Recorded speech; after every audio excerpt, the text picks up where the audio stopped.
something that seems fair to admit at this point in the series is that I am not the most interesting guy out there. At least not as far as the content of my video game countdown goes. I definitely don't just play the most mainstream of games. I'm not a complete uber normie. But I'm sure you can tell that, generally, the games I like are the games that culture generally likes. There haven't been a great deal of surprises on the higher end of this list, has there? But hey, that does actually make writing these things pretty easy, because it's not like I'm saying anything overly controversial or novel that demands I expound upon. And look, don't get your hopes up. The game we're talking about now isn't exactly niche, but it is a rare entry for being this high on the list, because it gets here mostly on vibes. I mean, you know that's not literally true, but I think you know what I mean when the game we're talking about is Earthbound.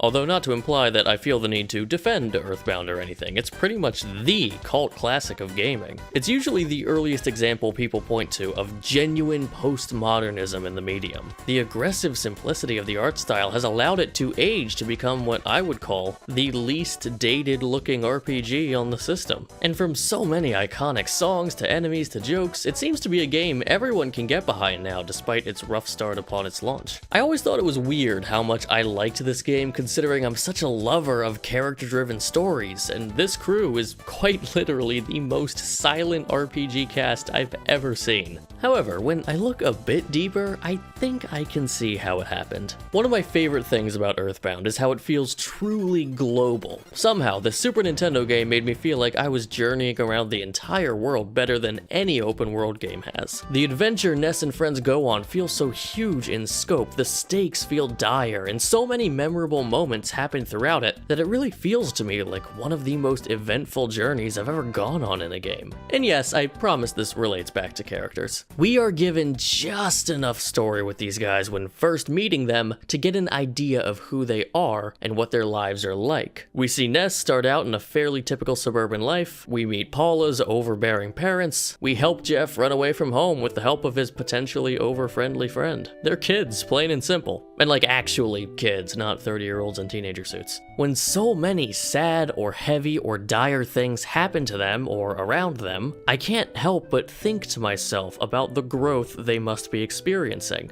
And I project those thoughts onto them. And in some quick, quieter moments, the game can subtly confirm elements of this growth, whether through mental or spiritual journeys they go on, how NPCs talk to them, or just the choices they silently make. Even after hours of silence, when these subtle observations of characters happen, I'm just left with thinking, yeah, that makes sense that they would be in that place mentally at this point in their journey. Kind of, in a way, validating all of the headcanon I was subconsciously forming throughout this journey. And was I even reflecting on the kids in those moments, or was I reflecting on myself as I experienced the journey, and then simply projected myself onto them? I don't really know, but that's kind of the magic of Earthbound. Video games are typically one of our more direct entertainment mediums. I mean, shoot, it's kind of the only one that you directly influence. So it's rare when we get one of these more nebulous, abstract works of art that can't be defined 100%. Especially one given to us by such a mainstream company. But maybe that malleable nature is why so many people who discover Ness in Smash and then go back to play this game